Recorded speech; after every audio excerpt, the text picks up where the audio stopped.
আসসালামু আলাইকুম। আমরা আজকে 3 বন্ধু এক জায়গায়।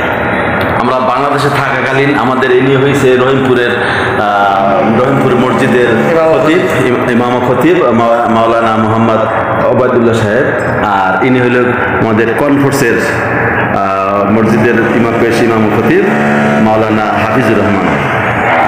আপনারা আমাকে হয়তো অনেকে চিনেন, আমি নয়রার বাজার কেন্দ্রীয় মসজিদের ইমাম প্লাস মুয়াজ্জিন, খেদমত করছি দীর্ঘ 24 বছর। এখন বর্তমানে নাই, এখন বর্তমানে আমি সৌদি প্রবাসী। আমার 2 বন্ধু আসছে বিদায়, এই বন্ধু দেখা করার জন্য মক্কায় আসছি গতকালকে। উনি হইল আমার কম্পিউটারের উস্তাদ, আমি ওনার প্রফিটের কাছ থেকে কম্পিউটার শিখতাম। আর এই ভাই আমার খুবই কাছের মানুষ, আর বিশেষ করে রামারবাগের আমার যে বাড়ি এবং আমার বাড়ির সাথেই তার মসজিদ, একদম কাছাকাছি। আর আমার বড় ভাই, আমার বন্ধু মোহাম্মদ আমিনুল ইসলাম। আল্লাহ আমার ভাই, আমার বন্ধু ওবায়দুল্লাহ, মাওলানা মুফতি ওবায়দুল্লাহ ভাই, আল্লাহ যেন আমাদেরকে বেশি দিনে কাজ করার তৌফিক দান করে।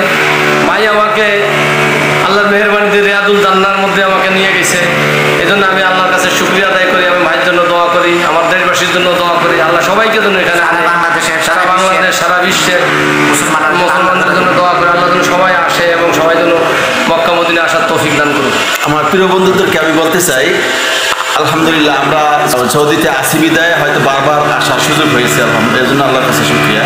তো আমি সকলের জন্য দোয়া করব, আল্লাহ সুবহানাহু ওয়া তাআলা আপনাদেরকে জন্য এই মক্কা এবং মদিনায় হজ বা উমরা হজ পালন করার উদ্দেশ্যে এখানে আসার তৌফিক ইনায়াত করেন। আমিন ওয়া আখিরু দাওয়ানা আলহামদুলিল্লাহ। আমি শেষবারের মতো একটা কথা বলি, আপনারা যারা উমরা এবং বড় হজে আসতে চান, যৌবনকালে আসবেন। বৃদ্ধকালে আমরা আসিয়া কোনো কিছু আমরা ইবাদত করতে পারি না। এই জন্য সমস্ত বিশ্ববাসী, নারী এবং পুরুষ মুসলমানের কাছে আমার আবদার, আপনারা যৌবনকালে আল্লাহর ঘরে আসবেন।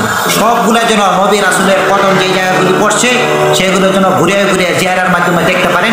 এটি সারা বিশ্বের কাছে আমার আবদার। আল্লাহ কবুল করুন। আমিন। আখিরু দাওয়ানা আলহামদুলিল্লাহি রাব্বিল আলামিন। আসসালামু আলাইকুম ওয়া রাহমাতুল্লাহি ওয়া বারাকাতুহু।